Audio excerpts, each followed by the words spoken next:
இன்னைய லஞ்சுக்கு என்ன ஸ்பெஷல் பார்த்தீங்கன்னா, நம்ம எப்போவுமே நம்ம வீட்டுக்கு ரெகுலராக மீன் எடுத்துகிட்டு வரவங்க இன்றைக்கி இந்த பொடி எறாவை எடுத்துகிட்டு வந்து போட்டு போயிட்டாங்க.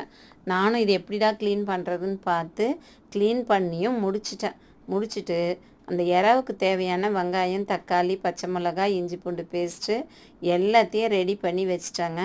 இப்போ வாணலில் எண்ணெயை ஊற்றி சோம்பு தாளிச்சிட்டு கொஞ்சமாக வெங்காயத்தை போட்டு நல்லா வதக்கிட்டு இருக்கேன். நல்லா சுருளை வதங்கட்டும். வதங்கின பிறகு அதுக்கு தேவையான அளவுக்கு பச்சை மிளகா, தக்காளி இதெல்லாம் போட்டுட்டு எறாவையும் 2 பெரட்டி கொஞ்சமாக அதுக்கு தேவையான அளவுக்கு காரம், உப்பு போட்டோம்னா எறா தொக்கு ரெடிங்க. ஆனால் இந்த யூடியூப்னு ஒன்று இருக்குது பாருங்கள், இதில் வீடியோ போடுறோன்றது ஒரு பெரிய டாஸ்க்குங்க. வீடியோ போடுறதுன்றது ஈஸி தான். நம்ம எடுத்தோமா போட்டு அதுக்கு எடிட்டிங் வேணுமா, எடிட்டிங்க்கு ஒரு ஆள் வேணுன்றாங்க. இதுக்கு சப்ஸ்கிரைபர் நம்ம வாங்கணும் அப்படின்னா அதுக்கு ஒருத்தரை பிடிக்கணுன்றாங்க.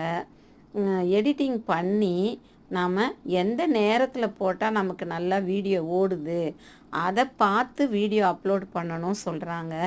இதெல்லாம் பார்த்து போட்டாலும் நமக்கு வியூஸ் போய் நம்மளை பிடிச்சி போய் நம்மளை சப்ஸ்கிரைப் பண்ணி வச்சுக்கிற சப்ஸ்கிரைபர் தாங்க கிரேட்டு. அந்த சப்ஸ்கிரைபர் வந்துட்டாங்கன்னு வச்சுக்கோங்களேன், நம்ம சக்ஸஸ் ஆகிட்டோன்னு அர்த்தம். நாம் யூடியூப்பில் எப்படி நிலச்சி நிற்கணுன்றதுக்கு இன்னும் நிறைய டிப்ஸ் இருக்குங்க. நான் நெக்ஸ்ட் டைம் சொல்கிறேன். நீங்களும் ட்ரை பண்ணி பாருங்கள்.